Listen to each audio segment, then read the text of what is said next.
because I was a talkative kid, and you can imagine when you cut off a talkative kid from asking you the curious question. That is what isolation felt for me. That is what isolation felt to me. Like a very curious kid who was very curious about life and was always nagging their parent about life, because life itself was kind of mesmerizing, and the parent or the guardian couldn't take the noise anymore, and they had to get them shot.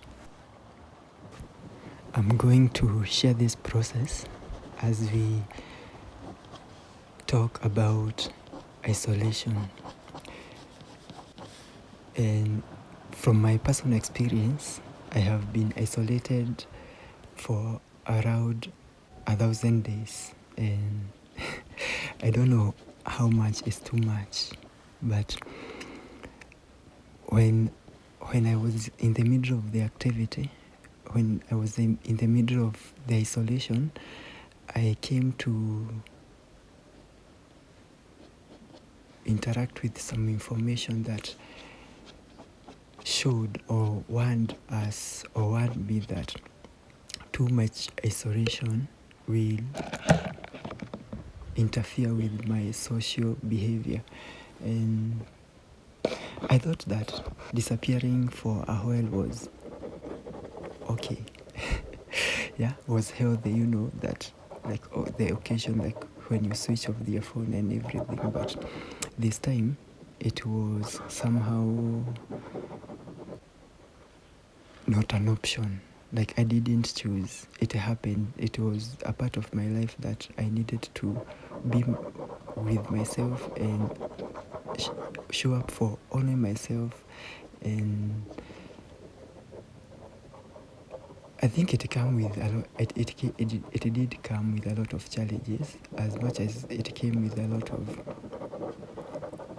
positive things. And some of the positive things is that is where that I was able to train myself how to draw, and that is where my journey on how to draw started, because I needed somewhere to release my thoughts. I was doing a lot of journaling back then, and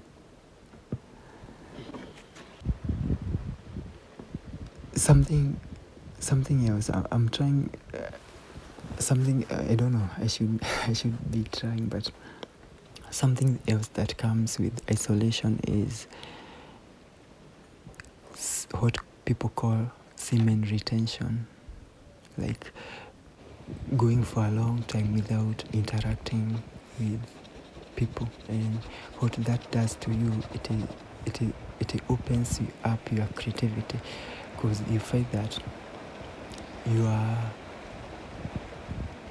your body is meant to procreate, and the way you procreate is by making love. And when you release that creation energy, it means that, or it becomes deficit for you, or something like that.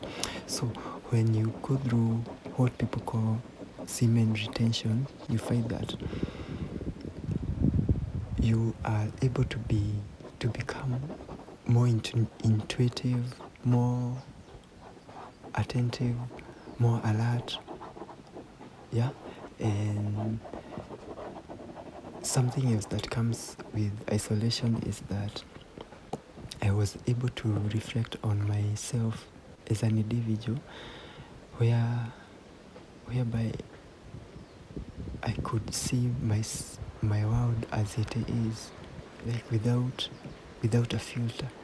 I could, anytime that I experienced something, maybe something new or just anything, I knew, or I realized that, or it was easy for me to understand that this thing was only meant for me. Like when with other people, when you share experience, you find you try to find that when you meet up a certain challenge or a certain achievement, you tend to think that the other person really helped you in one way or another. But during isolation, you can almost assume that all your achievement or all your failure or the direction that your life is moving is well and solely dictated by you. And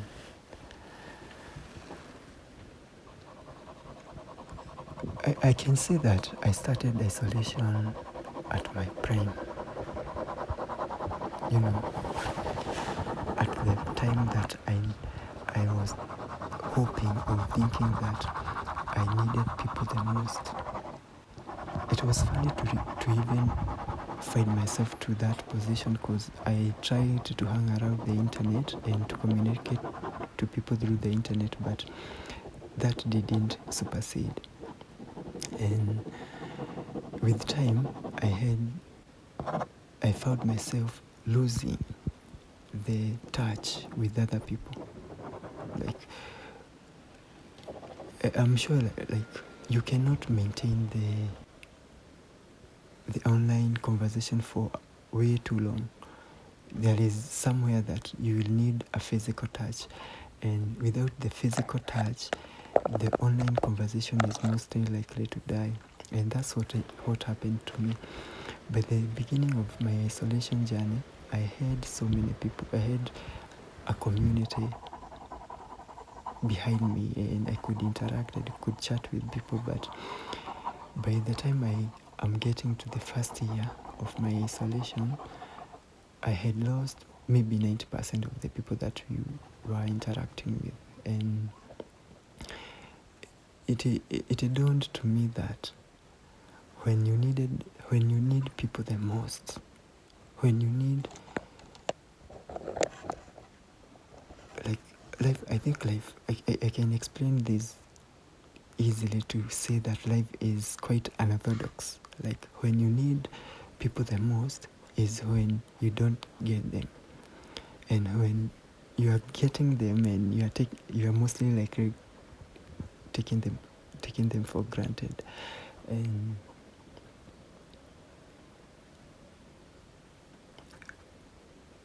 I thought for myself, I thought that this time I could use this time, the isolation time, to up my game and to make my life better.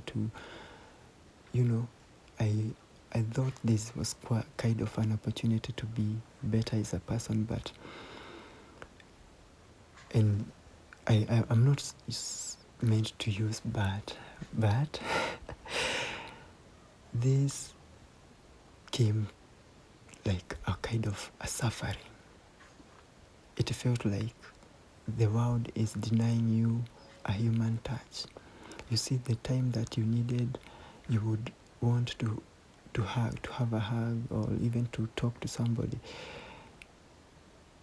It could be easy for you to go one day, but imagine that over and over and over and over and over again for 100 days, for 300 days, a year, another year.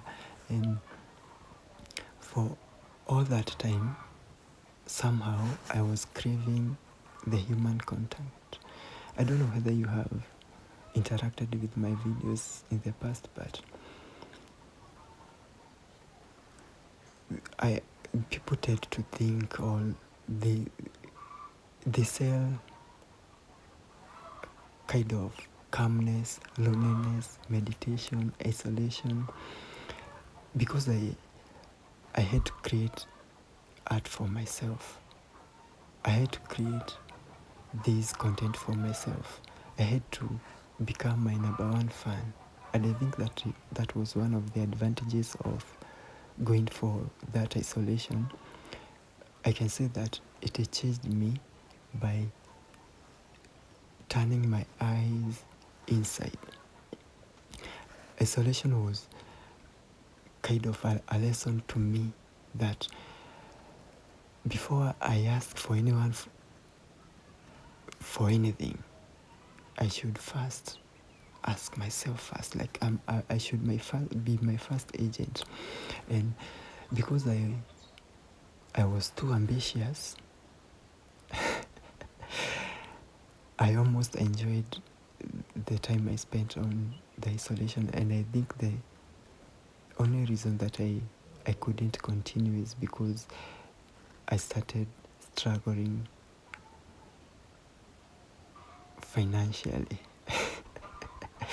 I lost the account. I lost a lot of, like, the more I entertained myself to be alone, the more I started disconnected to the real world. The more I couldn't come online, the more I couldn't talk to my clients, the more I couldn't even talk to my family. It became so hard for me to even communicate, and it has taken a while to trying to bounce back, to trying to bring myself back, to try to unisolate myself. And maybe that's why you are seeing my videos so much lately. And because I was a talkative kid, and you can imagine when you cut off a talkative kid from asking you the curious question. That is what isolation felt for me. That is what isolation felt to me. Like a very curious kid who was very curious about life and was always nagging their parents about life, because life itself was kind of mesmerizing, and the parent or the guardian couldn't take the noise anymore, and they had to cut them short. And I think that will be my time for today, and thank you for showing up every day, or for the people who usually watches me to the end. You know how important this journey is for me, and I will continue working on this piece, and see you on another one.